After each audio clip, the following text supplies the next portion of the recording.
क्या हो अगर एक पेड़ तुम्हें वो सुकून दे सके जो सालों से नहीं मिला। एक गांव था, बहुत शांत, बहुत पुराना। उस गांव के किनारे एक पेड़ था। लोग उसे नींद का पेड़ कहते थे।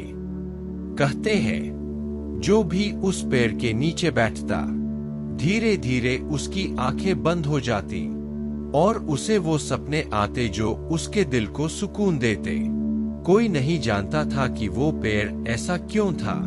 कुछ कहते उसमें जादू है, कुछ कहते उसमें वर्षों की प्रार्थनाएं बसी है, और कुछ बस मुस्कुरा कर कहते वो पेड़ सुनता है। एक दिन गांव में एक यात्री आया, लंबा सफर तय करके, थका हुआ, धूल से भरा। उसने लोगों से पूछा, कहाँ आराम कर सकता हूँ? एक बूढ़ी औरत ने मुस्कुराते हुए कहा, गांव के बाहर नींद का पेड़ है। अगर तुम सच्चे मन से थके हो तो वो तुम्हें सुला देगा। यात्री मुस्कुराया, सोचा, पेड़ मुझे सुला देगा, अजीब बात है। पर फिर भी वह चल पड़ा, धीरे धीरे संध्या की रोशनी में। जैसे ही वह पेड़ के पास पहुंचा, हवा अचानक ठंडी और नरम हो गई। पत्तियां हल्के हल्के हिल रही थीं, जैसे कोई पुराना गीत गुनगुना रही हो। वह नीचे बैठ गया, सिर तने से टिकाया, आंखें बंद की। पहले उसे कुछ सुनाई नहीं दिया।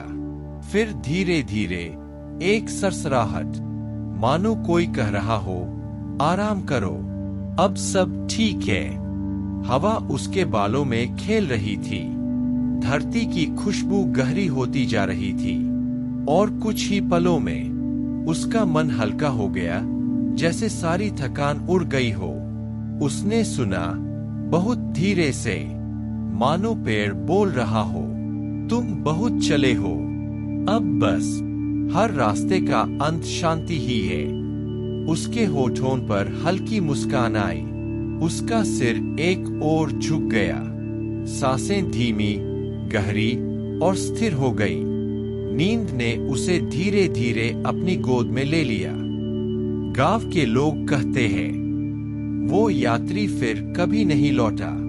पर हर शाम जब हवा उस पेड़ से गुजरती है, तो लगता है जैसे कोई अब भी वहां सो रहा है, शांत, निश्चिंत, गहरी नींद में। धन्यवाद सुनने के लिए, और ऐसे ही और शांतिपूर्ण कहानियों के लिए चैनल को लाइक और सब्सक्राइब करें।